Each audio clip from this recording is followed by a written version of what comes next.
Hi folks, it's John from lastchanceautorestore.com. I'm standing with the Factory 5 Racing 65 Coupe. In an earlier video, we shared with you where we had this hood or front nose in the paint booth, and we showed with a slideshow the sequence of all the work that went through to get it to paint and clear.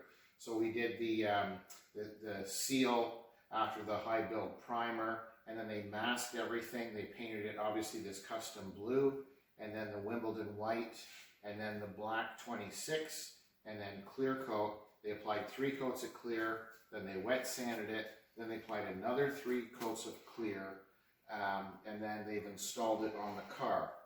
So now it's installed and adjusted, and they've done a little bit of polishing on it, and they'll do a little bit more. And the nice thing is, once it's all finished, like you can't feel it now, if you run your hand across anywhere on the number, on the circle or the striping, there's absolutely no raised portion whatsoever. So it's not like a decal.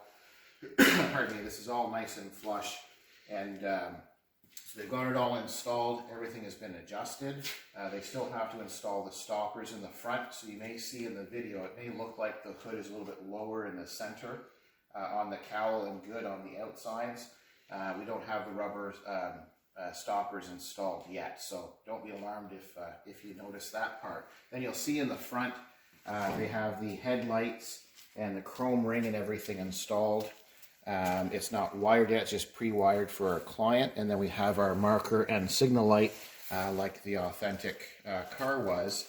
And then the other thing that we did, if we can look down at the bottom part of the nose, we have our driving light, and that is one that we found a supplier for. The one that comes from, that you can purchase from Factory 5 is I think about 3 1/4 inches. 3 1/4 to 3 1/2 inches round on the outside circumference. The hole is about 5 1/4 inches, so we were lucky enough to find a supplier with a 5-inch true finished light, and that just seems to be a nice contrast. So hopefully you can see it in the video where you've got your nice headlight up above with the chrome trim ring, and then down below it matches quite nicely, and it's centered in the hole, and it fills it out quite nice, I think. So what we're going to do now, pardon me, is we're going to continue with a little bit more of the reassembly. We have some polishing to do. We're going to install the driver's mirror. We'll set in the lights in the back. We'll do some wet sanding and polishing, and then the client is going to do the finishing up part. We'll put the window frames in and all that fun stuff. So lots of progress. This is the Factory 5 Racing 65 Coupe. I thank you for watching. I'm John from lastchanceautorestore.com.